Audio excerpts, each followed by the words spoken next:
अंकिता और विनय एक ही कॉलेज में पढ़ते थे। दोनों के एक कॉमन फ्रेंड ने उनकी मुलाकात करवाई थी। पूरा ग्रुप साथ में घूमते फिरते खाते पीते रहते थे।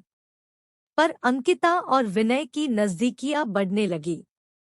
देखते ही देखते उनको एक दूसरे से प्यार हो गया।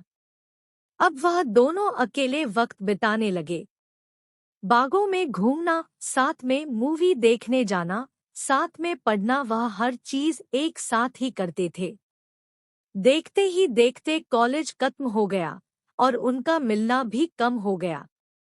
एक बार अंकिता और विनय दोनों एक समुद्र किनारे बैठे थे। अंकिता ने विनय से कहा, अब तो हमारी कॉलेज भी खत्म हो गई है। अब हम एक दूसरे के साथ वक्त कैसे बिताएंगे, और अब जल्द ही मेरे घर वाले मेरी शादी करवा देंगे। विनय ने उसका हाथ पकड़ते हुए कहा कि अंकिता, तुम चिंता मत करो, मैंने एक दो कंपनी में अप्लाई कर दिया है। बस कुछ ही दिनों में मैं अच्छी नौकरी पर लग जाऊंगा। फिर हम अपने अपने घर में बता देंगे। 2 हफ्ते बाद ही विनय को अच्छी कंपनी में नौकरी मिल गई, जैसे कि उन्होंने तय किया था। उन्होंने अपने अपने घर पे बता दिया। विनय की माँ तो मान गई, पर उसके पिताजी नहीं मान रहे थे। और यहाँ अंकिता के घर वालों ने तो साफ साफ इनकार ही कर दिया था।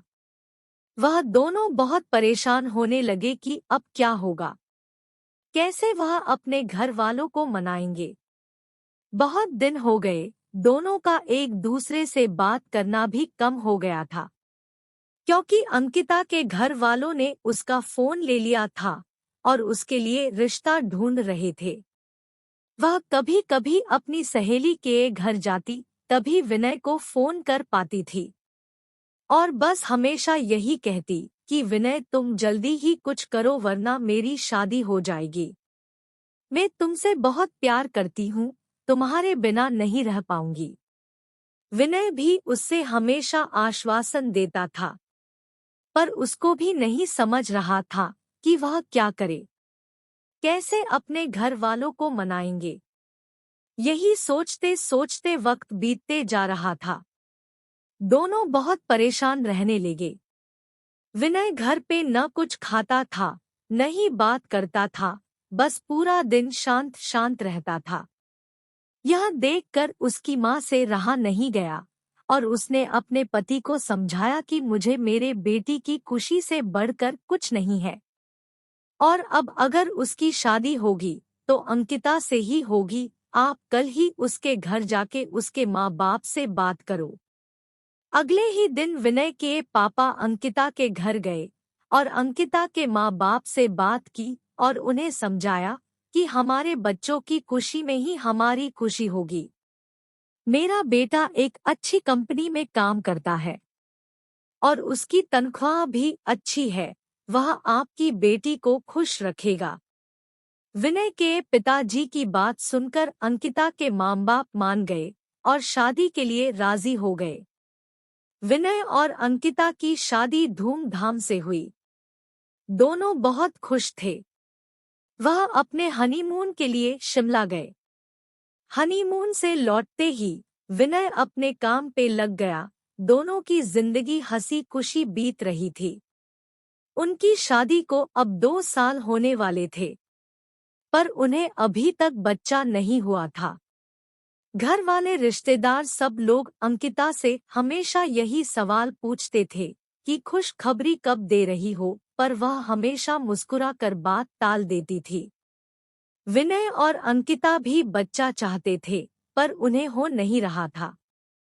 बहुत डॉक्टरों को दिखाया, सब टेस्ट भी करवाई, लेकिन कुछ फायदा नहीं हुआ। अंकिता की सास उससे बाबा के पास भी ले गई, पर वहां से भी सिर्फ निराशा ही हाथ आई। अंकिता बहुत परेशान थी।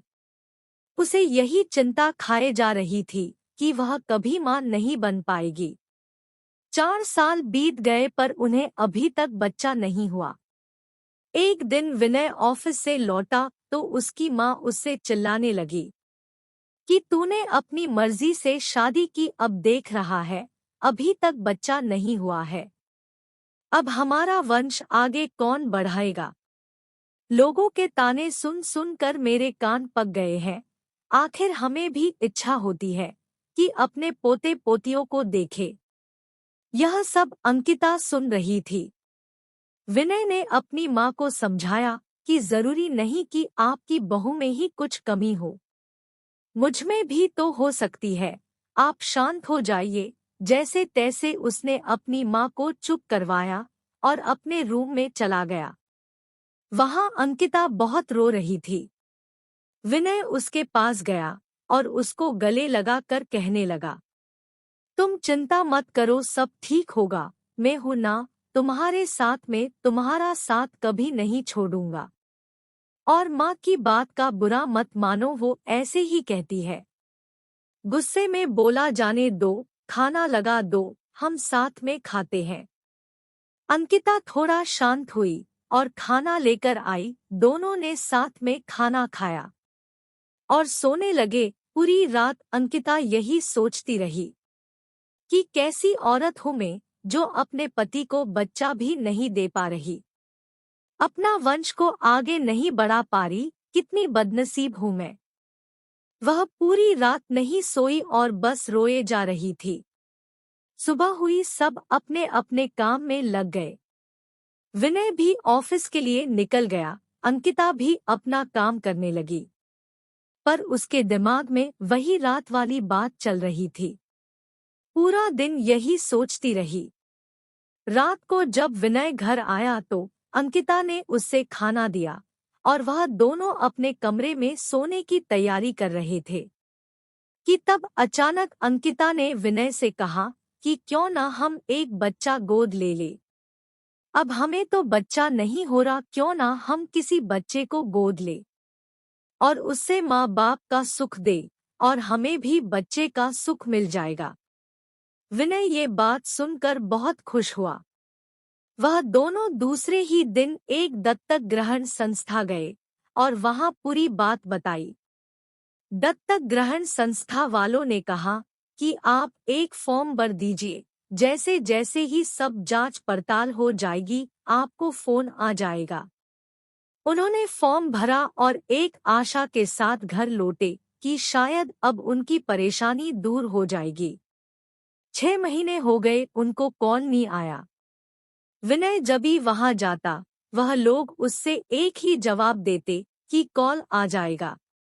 पर इंतजार की घड़ियां बढ़ती जा रही थी। अब अंकिता हिम्मत हार चुकी थी, वो पूरी तरह से टूट चुकी थी। विनय भी आखिर कितना उसको समझा पाता, दोनों थक चुके थे। उन्हें अभी कोई उम्मीद ही नहीं रही थी कि वह कभी माँ बाप बन पाएंगे। पर विनय ने अंकिता का साथ और कोशिश करना नहीं छोड़ा। वह हर 2 दिन में संस्था जाता था। इंतजार करते करते 8 महीने हो गए थे और एक दिन अचानक विनय को कॉल आता है कि आप दत्तक ग्रहण संस्था में आ जाए। आपके लिए एक खुशखबरी है। उसने तुरंत अंकिता को फोन करके दत्तक ग्रहण संस्था आने के लिए कहा। दोनों वहां पहुंचे तो उन्हें पता चला कि उनको एक बेटी गोद दी जा रही है, जो कि सिर्फ 5 महीने की है। विनय और अंकिता की खुशी का ठिकाना नहीं रहा। विनय तो खुशी के मारे वहीं नाचने लगा। वह दोनों उस बच्ची को लेकर घर आए। विनय की मां ने उनका पूजा की थाली से स्वागत किया। उन्होंने उसका नाम किरण रखा, जैसे वह उनकी जिंदगी में आशा की किरण हो। वह सब बहुत खुश थे। आखिर उन्हें अपनी बेटी जो मिल गई थी और वह अच्छे से खुशहाल जिंदगी जीने लगे। बस यही होता है प्यार, जो हर वक्त में तुम्हारा साथ दे और यकीन दिलाए कि हमारी परेशानियां हमसे छोटी होती है और हमें कभी अपने जिंदगी में उम्मीद नहीं छोड़नी चाहिए। विश्वास हो तो हम सब कुछ पा सकते हैं।